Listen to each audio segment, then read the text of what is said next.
One of the big Oscar frontrunners this year is the new Timothée Chalamet, who I say is going to be the next Daniel Day-Lewis. I think he has the potential, the mutant power to be the most powerful of them all. I really do. I don't think he's there yet, but I've been saying for years, he's the guy that's got the potential to be the next Daniel Day-Lewis. Nobody else in the world does. He does. So his new movie, Marty Supreme. Well, I had a chance to sit down and watch Marty Supreme yesterday. And I hated it. I'm not joking.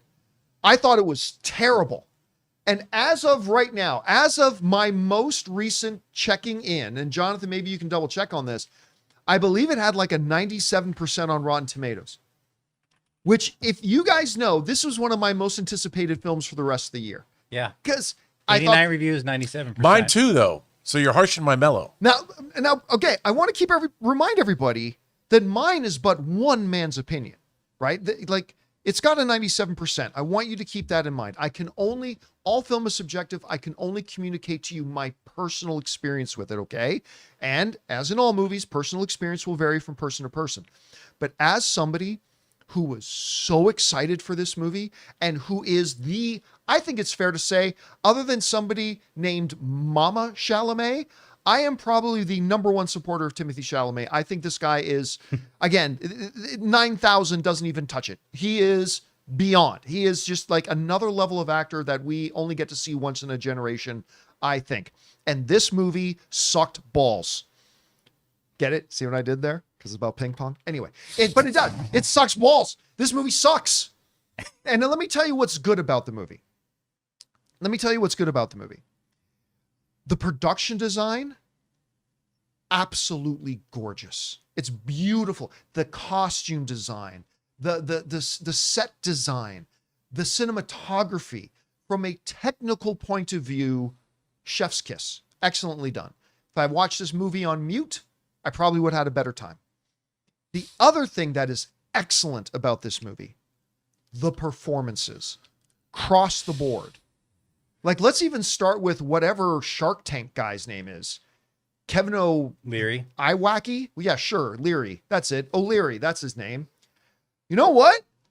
I heard people say he was pretty good in this movie, and I didn't buy it. I'm like, Shark he's Tank just going to Magoo. go. He's pretty good in this. He plays the role really well. And by the way, Gwyneth Paltrow, who I believe her and Anne Hathaway, for some reason, it's just the cool thing to do to hate on those two for whatever reason. Gwyneth Paltrow just woke up one morning and said, I need to remind these fuckers that I'm one of the best actresses on the planet. And she delivers. Her performance in this, next level. She's great. It's a small supporting role. Well, not too terribly small, but it's a supporting role. She's fantastic in it. She's great. And what can I say about my boy, Timothy? T-Shammy. T-Shams, man. He's awesome in it. He is absolutely, him and Leonardo DiCaprio are absolutely the front runners in my head for best actor. His performance is incredible. John, you just said a lot of nice things about this movie. Yeah, but the problem is, story-wise, structural-wise, this movie's an absolute mess. It's like a 7-year-old in a Lego pit. Just everything's jarbled and chaotic and meshed up. And I get it. Sometimes controlled chaos can be really enthralling in a movie, but this isn't controlled chaos. This movie has no idea where it was heading, what its direction was. I remember I told Jonathan before the show started today that about 3/4 of the way through the movie, I, number one, have no idea where this is going. And at this point, number two, I no longer care. Like, at one moment, like the basic underlying premise, this guy, Marty Mauser is the character's name. And, then it goes through the name Marty Supreme, but he's like a ping pong wizard, best in America in the 1930s. And he's on this quest to prove himself the best. Okay, I'm in. Sounds great. But it immediately jumps into this kind of plot that you think is going to be part of the movie where he's doing this one thing, but 5 minutes later, he's not doing that thing anymore. Now there's this other thing happening involving some guy's dog. Okay. Oh, and then they move away from that. Oh, and now it's about doing ping pong hustles in bowling alleys to raise $10. Well, no, it's not about that anymore. Now it's about, trying to get this famous Hollywood actress.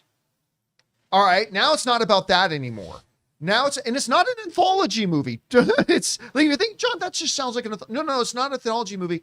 And then, by the way, all that stuff I just told you, first 35 minutes of the movie. And I just kept doing that throughout the whole thing. And then all of a sudden the guy's dog is back and now it's doing this completely ridiculous thing. And now he's getting spanked, literally spanked. And now he's doing this and now he's doing that and now he's doing this. And it's just like, what the hell is this movie? What the hell is this movie? It is a jarbled mess. And here's the worst part. We love having our characters and our main protagonists flawed. Like they have some flaws, right? Marty in this movie does not have flaws. He is just a pure up piece of shit. He's just completely unlikable. And at no point in the movie, which is a problem when you're setting up these climactic moments where you're supposed to be cheering for the hero, and I can't, because I think this character is a piece of garbage. And there's like nothing likable about him.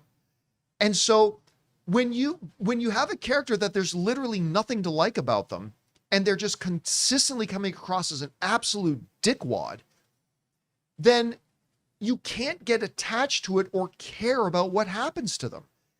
And so as he's on this big overall quest to prove himself and to be the best, you just very quickly realize, I don't care anymore. I don't care. I don't care anymore. And look, every year, I was saying this to Rob before the show started, every year, and this is true for all of us, there's always at least that one movie that everybody loves or everybody hates that we are like, I don't get what everybody else is seeing. I really like that, or I really hated that, right?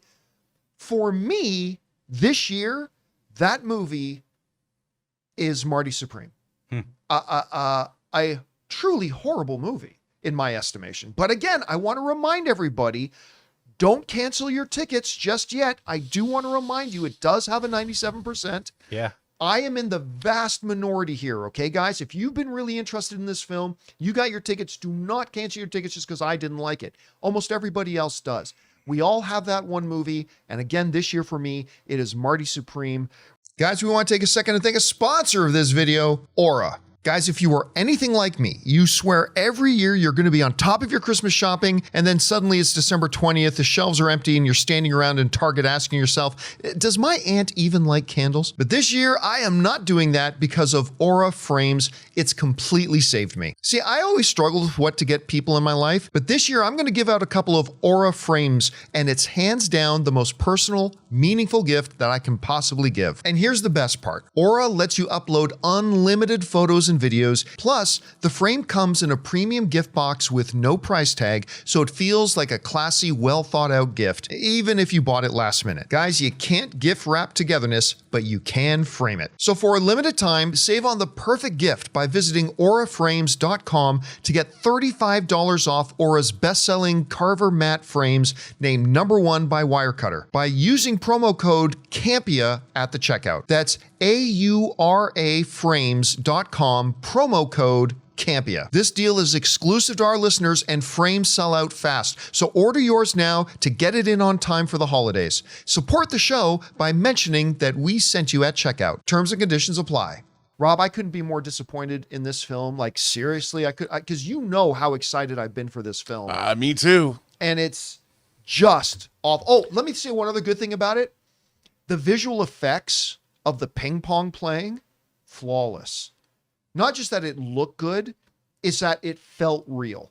And it was not real, but it felt real, and the effects on it were chef's kiss, beautifully done. Again, performances were great, visually stunning, but just a garbage movie. I cannot believe how much. I'm not going to say it's, hey, listen, guys, it's not Craven, okay? I'm not saying this is the worst film of the year, But in a couple of weeks, when I do my top 10 worst films of the year, it's going to be on the list.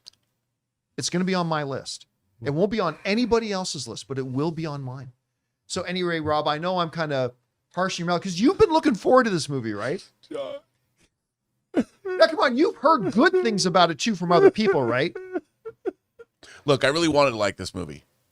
And I'm going to go in clean slate. Yep. I'm gonna put aside what you said. I'm going to do what I always do. Trust my instincts. See what I like. I mean, I did like Uncut Gems. And I know you. I liked it too. I just think it's a little overrated. I don't think it was quite as good as people made it out to be. The but trailers I still liked it. Yeah, the trailers for this though, really made it look good to me. I like all kinds of things. Maybe I'll like it. I don't know. But man, that's a pretty definitive downvote from you. I again, and you know what? I'm going to say it. It's bad. It all comes down to bad direction. It was badly directed, and you know how I feel about the Safdie brother, but I mean, it is what it is.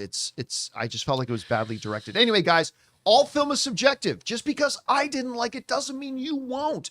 So I don't know. Did you guys have a chance to see one of the early screenings of it yet? If so, what did you think about it? Again, remember, it's got a 97%. This is one of the best reviewed movies of the year and is a big leading Oscar contender. And for Timothée Chalamet, it's justified. But anyway, whatever you guys think, jump down into the comment section below and let us know Marty average. your thoughts. Hey guys, thanks so much for watching this video. Make sure you like the video, leave a comment, and subscribe to our channel. And don't forget, we have a daily podcast called the John Campea Show podcast, available on Apple Podcasts, Spotify, or your favorite podcasting app of choice. Go and subscribe to it today so it'll be there when you need it.